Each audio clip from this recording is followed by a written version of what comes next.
This morning, the United States Pentagon released something it has never released before. Not a summary, not a report written by a committee, not a carefully worded statement designed to say everything and nothing at the same time. Actual files, videos, photographs, internal military memos, FBI interview transcripts, State Department diplomatic cables from 7 countries, NASA mission footage that has existed in classified archives since 1972, 162 files in total, posted to a government website, war.gov/UFO, with no clearance required, available to anyone with an internet connection, anywhere on Earth, as of this morning. The program has a name. They called it PURSUE, the Presidential Unsealing and Reporting System for UAP Encounters. And the statement the Pentagon released alongside these files contains a sentence that no United States government agency has ever published in an official document before. It says, and I am reading this directly, while all of the files have been reviewed for security purposes, many of the materials have not yet been analyzed for resolution of any anomalies. Read that again slowly. They released files containing anomalies they have not yet analyzed. They do not know what is in everything they just gave you. That is either the most extraordinary admission of disorganization in the history of the United States military, or it means something else entirely. Because if you have held files classified for 50 years, and you release them before analyzing what is inside them, the question is not what they found. The question is what they found that they could not explain even after 50 years of trying, and decided to release anyway. Let us go through what is actually in these files. Because the mainstream coverage this morning focused on the headlines, on the press conference, on the political statements from Tulsi Gabbard and Kash Patel and NASA Administrator Jared Isaacman. What they did not focus on is what the files themselves actually say. The first category of documents covers incidents between 2020 and 26, roughly 24 videos, running 41 minutes total. Most show infrared camera footage, white objects against a black background, tracked by military systems over locations that in many cases are still partially redacted. One video was recorded in the Indo-Pacific. The object in it is described in the accompanying report as resembling a football in shape. It has no visible propulsion system. It has no wings. It has no exhaust signature, and infrared cameras detect heat. If something is burning fuel to move, infrared sees it. This object produces no heat signature, consistent with any known propulsion technology, and it moves. Another file covers an incident recorded in Greece in 2020. A military operator tracked an object making what the official report describes as multiple 90-degree turns, at approximately 80 miles per hour. A 90-degree turn is not a banking maneuver. A banking maneuver is a curve, a gradual change of direction produced by aerodynamic forces acting on a wing surface or a vectored thrust system. A 90-degree turn at 80 miles per hour is an instantaneous change of direction. No aircraft in existence performs an instantaneous change of direction at 80 miles per hour. The physics of that maneuver, the G-forces involved, would destroy any known airframe and kill any known biological pilot instantaneously. The Pentagon does not say what the object is. The Pentagon says it is unresolved. That word, unresolved, appears across these files more times than any other single term. Not identified, not explained, not attributed to a foreign military program, or an atmospheric phenomenon, or a sensor malfunction. Unresolved. After years of review by the All-Domain Anomaly Resolution Office, a body created specifically to resolve these cases, the official answer recorded in declassified government documents released to the public this morning is we do not know. Now we get to the parts of today's release that the morning news did not lead with. Because the press conference focused on the new footage, on the infrared videos, on the political significance of the release itself. But inside the 162 files, there are documents that have been waiting in classified archives for decades, and what they describe is not ambiguous. It is not atmospheric. It is not a sensor anomaly. The first one is Roswell. In 1947, something crashed in the desert outside Roswell, New Mexico. The official story has changed 3 times since then. First, it was a flying disc that was the Army Air Force's own press release on July 8, 1947. Then it was a weather balloon. Then it was a Project Mogul surveillance balloon. The explanation has never been consistent. This morning, for the first time, a document containing the words flying disc and Roswell, New Mexico is an official, declassified, publicly accessible United States government record. The document is an FBI memo. It was written by an agent in the Bureau's Dallas field office. It reports a phone call received from a major in the United States Air Force. The major stated that an object, and the memo uses the phrase "the agent recorded directly," purporting to be a flying disc, was recovered near Roswell, New Mexico. The object was described as circular, suspended by a balloon approximately 20 feet in diameter.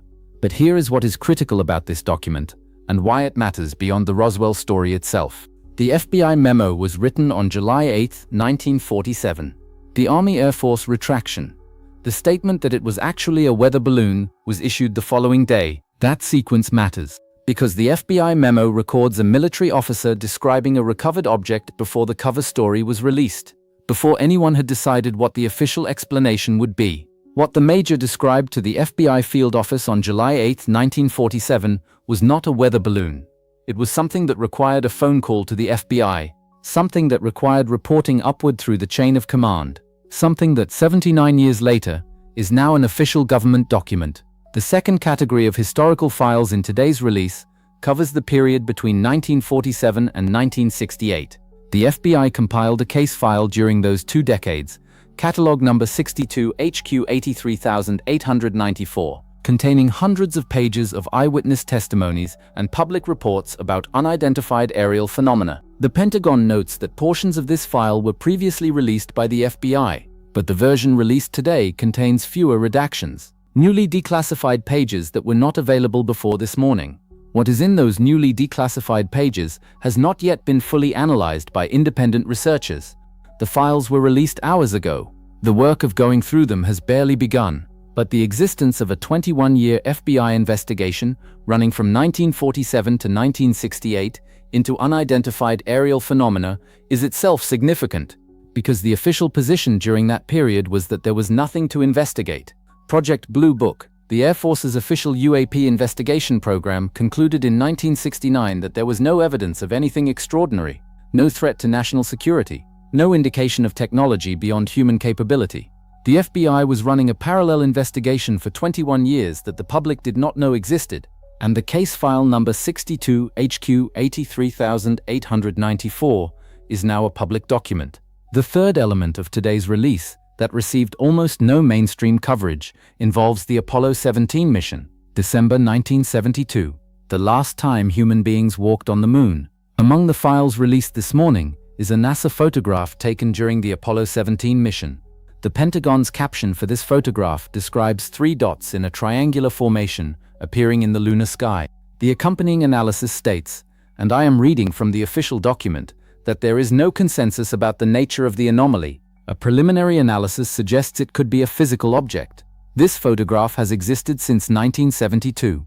It has been in NASA's archives for 53 years. The Pentagon released it this morning classified as an unresolved UAP, unidentified anomalous phenomenon. 3 objects, triangular formation, above the moon, in 1972. No consensus. No consensus. A second Apollo document released today contains a transcript excerpt. Apollo 17 astronaut Jack Schmitt, the only trained geologist to walk on the lunar surface, reported seeing a flash on the lunar surface north of a crater called Grimaldi.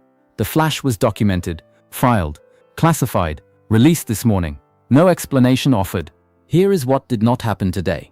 The government did not confirm that extraterrestrial craft have visited Earth.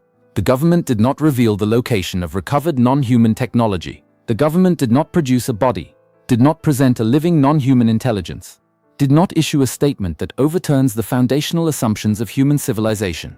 Neil deGrasse Tyson predicted last week that this release would be anticlimactic, and in the sense that no single document released today is a definitive, undeniable, argument-ending confirmation, he is correct. But anticlimactic is the wrong frame for what happened this morning.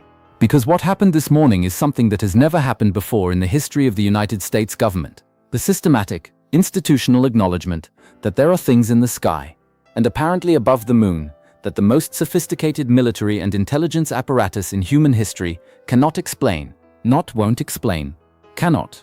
There is a difference between a government that is hiding the answer and a government that is admitting it does not have one. What the Pentagon released today suggests that what has been happening behind the classification wall for 70 years is not a conspiracy of concealment built around a known truth. It may be something more unsettling than that. It may be a 70-year record of the most powerful government on Earth looking at the same objects, the same videos, the same radar returns, the same astronaut reports, and arriving at the same conclusion every single time. Unresolved. The files will continue to be released. The Pentagon stated this morning that new materials will be posted on a rolling basis, with new tranches every few weeks as documents are discovered and declassified. Which means what you saw today is not the full picture. It is the first layer. And the statement that many of these materials have not yet been analyzed for resolution of anomalies means that somewhere in a government archive there are files that have never been fully examined, documents that were classified before anyone read them carefully enough to understand what they contained, records that have been waiting, not for the right technology to analyze them, not for the right political moment to release them, but for someone to ask the right question. The files are at war.gov/UFO. They are public. They are free. They require no clearance. The Pentagon spent 70 years deciding what to tell you. You now have access to what they decided to release. The question, and it is the only question that matters after a morning like this one, is what they decided to keep.